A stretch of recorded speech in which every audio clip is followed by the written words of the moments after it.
"Jessica, what the hell are you doing to your head?" That was the first thing Trevor shouted when he burst through the door, briefcase still in hand, heart frozen mid-beat. But it wasn't the clippers in his son's hand that shattered him. It was the way Eli was laughing, louder than he had in months, while Jessica knelt there, smiling, letting him shave away the last pieces of her dignity. And in that split second, Trevor realized he had missed everything that mattered. Everything. 6 hours earlier. Gracie Mansion, New York City. Trevor Thomas never told anyone he was coming home. Not his assistant, not the staff, not even the nurses rotating day and night to keep his 6-year-old son breathing. He just landed at JFK that morning, fresh off a private jet from Dubai, closing another deal that added another zero to his fortune. The back seat of the Maybach smelled like Italian leather and silence. But Trevor wasn't focused on wealth today. His mind was on a boy, Eli, his only son, his only living family, his only reason for doing everything. Or so he told himself. He remembered the last call from the doctor. "The chemo isn't working. We need to start preparing emotionally, mentally, physically." Trevor hadn't replied. He just hung up the call and booked the next flight. But now, stepping into Gracie Mansion, pristine floors, untouched furniture, glowing chandeliers, he couldn't help but feel like a stranger in his own life. A father, in name only. He loosened his tie, dropped his phone, and climbed the stairs. Upstairs. Meanwhile, Jessica Gibson adjusted the blue blanket over Eli's tiny legs. His breathing was calm, his cheeks pale, but his spirit, somehow, still glowed. "Miss Jess," Eli whispered, smiling up at her. "Do you think I look weird? Bald?" Jessica's heart broke. Again. She knelt beside him and kissed his forehead. "No, baby," she said. "You look like a warrior." He giggled, weak but joyful. "I want you to look like a warrior too," he said softly. Jessica blinked. "What?" "You said we're in this fight together, so we should look the same. Can I shave your hair, Jess? Please." There was no hesitation in her soul. She stood, walked to the bathroom, pulled out the old clippers from beneath the sink, and returned. She sat on a small stool in front of him. "Go on, baby, I trust you." The clippers buzzed to life, and with trembling hands, Eli began shaving her hair, little by little. And that's when the door burst open. "Jessica, what the hell are you doing to your head?" Trevor stood there, frozen, staring at them like he'd walked into a dream he didn't belong in. But Jessica didn't flinch. Eli didn't stop. He just laughed. And laughed. Like the sickness didn't matter. Like love was louder than fear. Like maybe hope hadn't left the building just yet. And hey, if this story already made you feel something, if it pulled even one tear or made your chest tighten just a little, then don't just scroll away. Hit that subscribe button, not for me, but for stories like this, for love like this, for people like Jessica and kids like Eli who fight battles we don't always see. Subscribe, because maybe the world needs more of this kind of story. And maybe you do too. "Jessica, what the hell are you doing to your head?" Trevor's voice thundered through the room, but the only sound that followed was the gentle buzzing of the clippers and Eli's soft, uncontrollable laughter. Jessica slowly turned, her eyes locking with Trevor's. Her shoulders didn't move, her hands didn't shake. But something in her eyes said everything. "Please, not now." Trevor took a step forward, but even that felt like too much. He was towering, over his son, over Jessica, over a moment he didn't understand. The room smelled faintly of baby shampoo and antiseptic. The air was warm. Too warm. Or maybe that was guilt rising in his throat. Why are you letting him?" Trevor stammered, looking from the buzzed patches on her scalp to Eli's tiny hands gripping the clippers with pride. Jessica finally spoke, soft, steady. "He wanted to fight alone a little less today." Trevor blinked. "So you let him shave your damn head?" Eli looked up then, wide-eyed, confused. "Daddy, don't be mad at her," I asked. "I wanted her to be brave with me." Trevor's heart twisted. He tried to respond, but his voice cracked, stuck somewhere between anger, shame, and something else. Jessica stood slowly, brushing the loose strands from her lap. "I'm not just here to clean your floors, Mr. Thomas," she said. Her voice didn't rise. It didn't need to. "That boy hasn't laughed in 3 weeks, not since the last round of chemo. You want to be angry? Fine, but don't be angry that he smiled today." Trevor swallowed hard. His jaw clenched. And for once, he didn't know what to say. The silence sat between them like a judge in court. But Eli filled it, the way only a child can. "Daddy," he whispered, "do you think I look like an alien?" Trevor looked down. His son, bald, thin, wrapped in a red superhero blanket, smiling. And in that moment, he didn't look like an alien. He looked like the bravest human being Trevor had ever seen. Trevor dropped to one knee beside the bed, eye level now. "No, bud," he whispered. "You look like a hero." Eli giggled and offered him the clippers. "Want to go next?" Trevor froze. Jessica chuckled, a tired, aching kind of laugh. "Let's not get ahead of ourselves," she said, rubbing her scalp gently. Trevor smiled faintly, the first honest one in weeks, but underneath it, something else stirred. Guilt. Because in this room, in this house, Jessica had become the parent he was supposed to be, and the worst part? She never asked for anything in return. The room had fallen quiet again, but not in the peaceful kind of way. Trevor sat beside Eli's bed, staring at the floor. His $1,000 shoes were dusted with stray hair, his hands still tense, his breath shallow. Jessica stood by the window now, arms crossed over her chest, scalp bare in the soft glow of the sun. She didn't regret it. Not the clippers, not the laughter, not the look on Eli's face. What she did regret was not locking that door. "I didn't mean to embarrass you," she said, quietly, but firmly, "if that's what this is about." Trevor shook his head. "This isn't about me." Jessica raised an eyebrow. "Isn't it?" He looked up then, defensive. "Look, I'm trying, okay? I'm here. I came back." Jessica nodded slowly. "Yes, you came back. After 5 weeks. After missing 2 blood transfusions, a seizure, and the night he stopped breathing for 27 seconds. Trevor flinched. Eli stirred in his sleep. Jessica lowered her voice. "You left a scared little boy, and a note on your desk that said, 'Make sure the staff keeps him entertained.' He's not a client, Mr. Thomas, he's your son." Trevor stood up suddenly, towering over her again. "You think I don't know that?" he snapped. "You think I don't lie awake every night wondering if I've already lost him?" Jessica didn't move.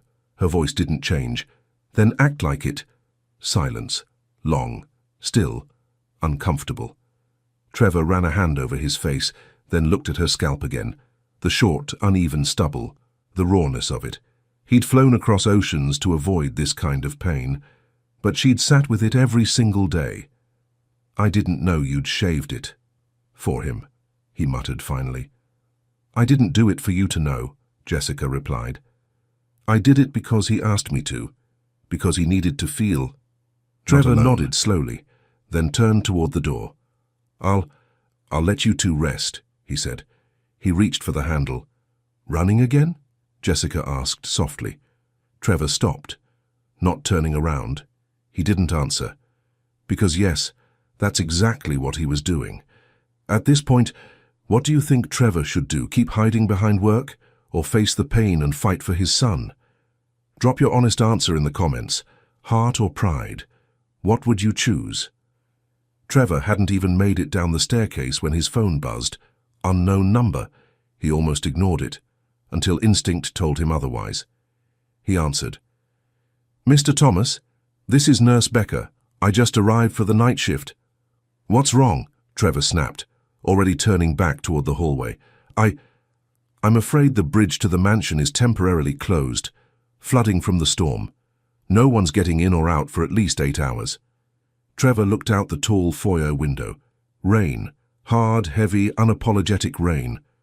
Of course. "Understood," he said through gritted teeth.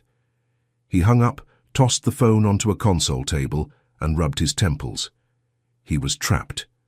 With her, and with everything he didn't want to feel.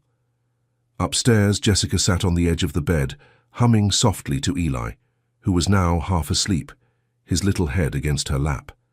Trevor entered the room slowly. She looked up, no words exchanged, but something passed between them, a quiet truce. For now. Trevor removed his jacket, rolled up his sleeves, sat on the opposite end of the room near the bookshelf, not close, not far, just there. For a while, the only sound was thunder outside, and the occasional cough from Eli. Jessica spoke first. "He's been asking for you, every night." Trevor nodded. "I didn't know what to say." Jessica smirked, but not out of mockery. "Sometimes it's not about what you say. It's about just showing up." She looked down at Eli. Trevor watched her, really watched her. How did a woman with so little give so much? "How long has he been this weak?" Trevor asked finally. Jessica looked up. "About 2 weeks. He tries to hide it when the nurses are here. He says he doesn't want to look extra sick." Trevor's throat tightened. "I didn't know." Jessica met his eyes. "You weren't here." There it was again. Not an attack, just the truth. A silence stretched between them, but it wasn't as sharp now. It was tired, sad, heavy. Then, from under the covers, Eli stirred. "Daddy, Miss Jess," he mumbled, "will you stay with me tonight? Both of you?" Jessica looked at Trevor. Trevor looked at Eli, then nodded. "Of course, Bud." He pulled a chair closer to the bed. Jessica grabbed the extra pillow and lay beside Eli on the floor, one hand holding his. Trevor sat across from her. The room dimmed, the storm raged outside, but inside something had settled, and for the first time in a long time, they were quiet, together, not fighting, not running, just staying. The storm had died down, but the silence remained. Jessica sat curled up near the foot of Eli's bed, her head resting against the side panel, eyelids heavy. Trevor stayed in the chair, staring at the boy, at his pale skin, his thinning eyebrows, the IV line that had become a part of him. It was nearly 2 a.m. when Jessica broke the silence. "He reminds me of my brother." Her voice was low, cracked slightly with exhaustion. Trevor glanced over. Jessica kept looking straight ahead. "His name was Caleb. He was 7 when he got sick. Leukemia." Trevor didn't speak, just listened. "We didn't have insurance. My mom worked 2 jobs. I was 15. I used to sneak out of school to help him with his medicine. I held him through most of his pain, and when he died," she paused, swallowed. "I told myself if I ever had the chance to be there for someone else like that, I wouldn't leave. Not even for a minute." Trevor looked down. Jessica finally turned to face him. "So when your son started losing his hair and couldn't sleep at night, I didn't clock out. I didn't take breaks. I didn't care about job titles." She pointed to her bare head softly. "Because dignity isn't in what you wear or what you own. It's in what you're willing to give, even when nobody sees it." The words hit Trevor like bricks, because he'd never asked her why she stayed, why she fought so hard for his son, why she never quit, never complained. And now, he knew. "Why didn't you ever tell me this?" Trevor asked. Jessica let out a tired, soft laugh. "Because you never asked." Silence. Again. But this one was different. This one wasn't cold, it was respectful, heavy, mutual. Eli stirred in his sleep again and whispered through a dream, "Ms. Jess." Jessica moved closer, gently brushing his cheek. Trevor watched her, not just as a father, but now as a man seeing a woman he had completely overlooked. She had built the emotional foundation his house never had. She had held his son through nights of terror, and he, with all his wealth, had never said 2 words that mattered. "Thank you." "I'm sorry," he said finally, voice low. Jessica looked at him. He repeated it. "I'm really sorry." She nodded, not out of forgiveness but acknowledgement. They weren't friends, not yet, but the wall between them, it had cracked. The storm had passed by morning. Outside, the city buzzed back to life, taxis honking in the distance, the hum of New York resuming its rhythm. But inside Gracie Mansion, everything was quiet, still, and different. Trevor woke up to the smell of something unexpected. Pancakes. He blinked against the morning light, straightened his back in the chair, and turned toward the source. Jessica was in the small side kitchen down the hall, wearing one of the mansion's oversized hoodies, flipping pancakes with the ease of someone who had done this 1,000 times, but never for herself.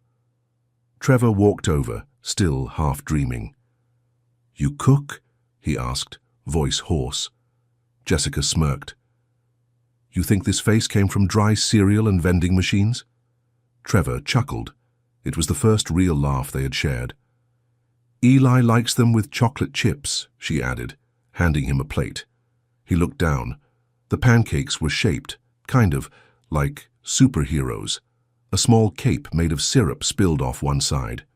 Trevor smiled. "He really means that much to you, huh?" Jessica paused, looked at him. "He saved me more than I saved him." Trevor leaned against the counter, nodding slowly.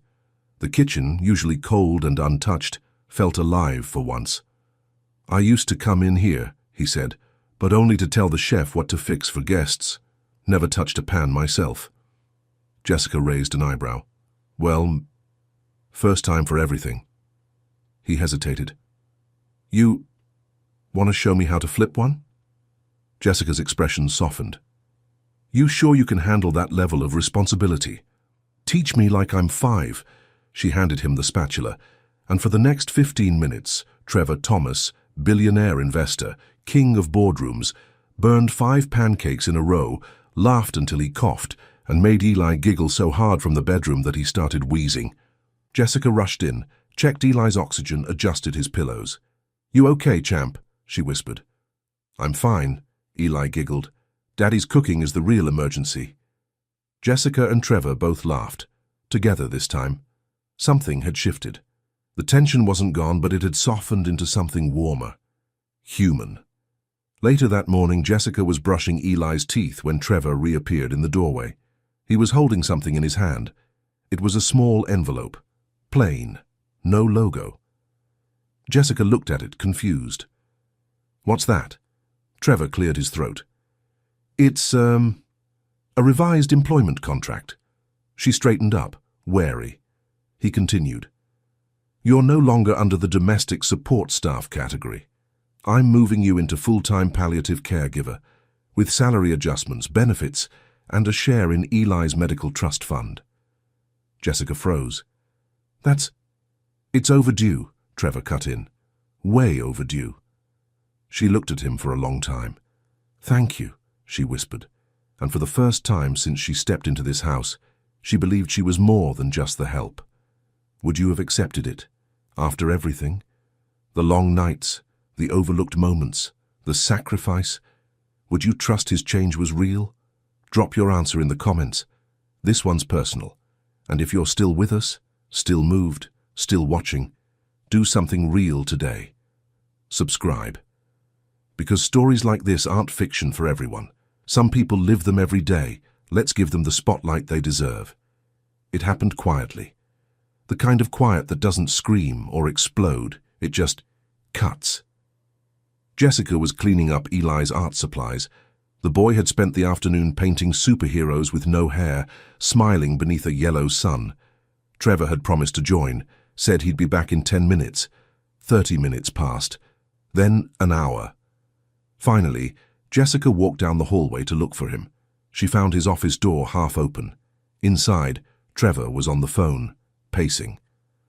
"I've already lined up the best hospice team in New York. No, I'm not leaving it in her hands. She's been helpful, but let's be realistic. She's just the maid." Jessica froze in the doorway. Time stopped. Her hand dropped the stack of coloring books she'd been holding. They hit the floor with a soft thud. Trevor turned.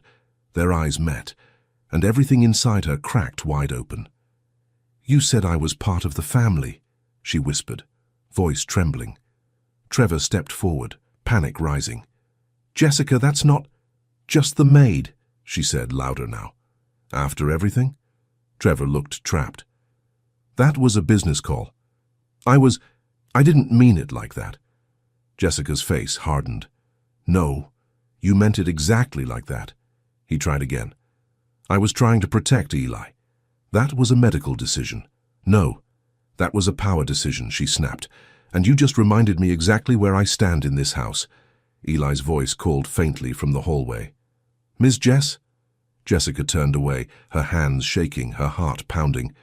I shaved my head for him, she said. I stayed when no one else did. I fed him, held him, prayed over him. I gave him everything, and all this time, I was just the help to you. Trevor moved closer, his voice low. Jessica, I was scared. I didn't know how to handle. No, she cut in. You didn't want to handle it, so you threw money at it. And when money couldn't buy what I gave him, a heavy pause, you dismissed it, then softer. I was starting to trust you, Trevor. He opened his mouth, but no words came. Jessica wiped a tear from her cheek, squared her shoulders, and walked past him. I'll pack my things, she said. I'll say goodbye to Eli in the morning. He didn't stop her. He didn't know how. That night, Trevor sat alone in Eli's room. The boy was asleep, clutching the superhero pancake drawing he'd made earlier that day. Trevor looked at it. 2 stick figures, one bald, one taller, both smiling. He turned it over. In tiny letters, Eli had written, Daddy, Ms. Jess, my 2 heroes. Trevor's chest caved in. He dropped the picture and buried his face in his hands. And for the first time since the diagnosis, he wept, not for his wealth, not for his mistakes, but for the one person who had shown him how to love his own son, and who was now walking away because he'd forgotten that words can still wound, even in whispers. It was almost midnight. Gracie Mansion had never felt so empty. Jessica stood in the guest quarters, her small suitcase open on the bed. A single set of clothes folded neatly beside a copy of The Velveteen Rabbit, Eli's favorite bedtime story. She picked it up, flipped to the first page. Her fingers paused on a note scribbled in crayon. Ms. Jess reads it better than anyone. She makes the sad parts feel okay. Eli. Jessica sat on the bed, and for the first time in months, she let herself cry. Not for Caleb, not for Eli, but for herself. Down the hall, Trevor sat at the kitchen table, staring at a mug of untouched coffee. His phone lay beside him. He'd typed Jessica's name 3 times, then erased it. What could he say? I didn't mean it. That felt cheap. I was scared. Cowardly. He got up, poured the coffee down the sink, opened the fridge, closed it again. His chest ached in that quiet, aching way only regret brings. That photo Eli drew earlier was still in his pocket. He pulled it out, looked at the crooked stick figures, bald and happy. Together. Jessica zipped her suitcase slowly. She walked down the hall quietly, avoiding the creaky floorboard near the linen closet. She stopped in front of Eli's door, the soft sound of his breathing slipping under the crack. She rested her hand on the doorknob. Should I wake him? Should I say goodbye? But before she could decide, there was a voice behind her. Don't go. Jessica turned. Trevor stood there. Hoodie, barefoot, hands in his pockets. No suit, no armor, just Trevor. I know I don't deserve to ask, he continued, but don't go, please. Jessica didn't move, didn't speak. He stepped forward. You were right.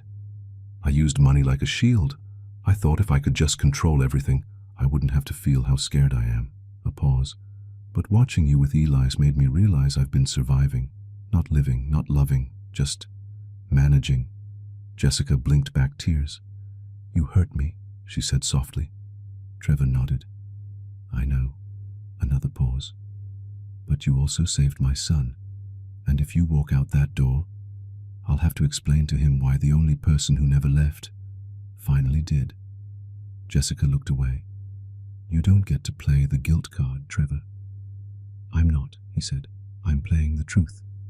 She exhaled, shaky. Then he reached into his pocket and handed her the drawing. He still believes we're his heroes, Trevor said. But I'm not one without you. Silence. A moment. A choice. Jessica stared at the picture. Then she stepped forward. Folded it carefully, held it to her chest. "You're lucky your son knows how to forgive," she whispered, "because I'm only staying for him." Trevor nodded. It wasn't victory. It was a beginning, and beginnings always come at a cost. It had been 5 days since Jessica decided to stay. 5 quiet days filled with laughter, awkward breakfasts, and moments where Trevor and Jessica still danced around their hurt, but always found their way back to Eli. Today was special. Eli's 6th birthday. They didn't plan a party. No balloons, no guests, no noise. Just the 3 of them, and a cake Jessica baked from scratch, shaped like a rocket ship. Eli loved space, said he wanted to be the first bald astronaut with a superhero cape. They lit a single candle. Eli made a wish, didn't tell anyone what it was, but when Jessica asked if he wanted anything else today, he nodded, softly. "Can I shave Daddy's hair now?" Trevor blinked. Jessica froze. Trevor looked at his son, wide-eyed, grinning, weak, but alive. "You sure, bud?" Eli nodded eagerly. "You and Ms. Jess can match." Trevor looked at Jessica. She smirked. "Told you this was a high-responsibility job." Trevor sighed and sat down in front of his son. Jessica handed over the clippers. The buzzing started. A few tufts of brown hair fell to the floor. Eli laughed, the same way he had that day Trevor first walked in and shouted, "Jessica, what the hell are you doing to your head?" But this time Trevor didn't freeze. He smiled, because now he understood. This wasn't about hair. It was about showing up. It was about joining the fight, even if you were late. That night Jessica read The Velveteen Rabbit aloud. Trevor sat beside Eli, his freshly shaved head hidden under a Yankees cap. Eli wore his too, backwards, giggling. Jessica's voice was soft. "You become. It takes a long time. That's why it doesn't often happen to people who break easily." She paused. "Or who have sharp edges."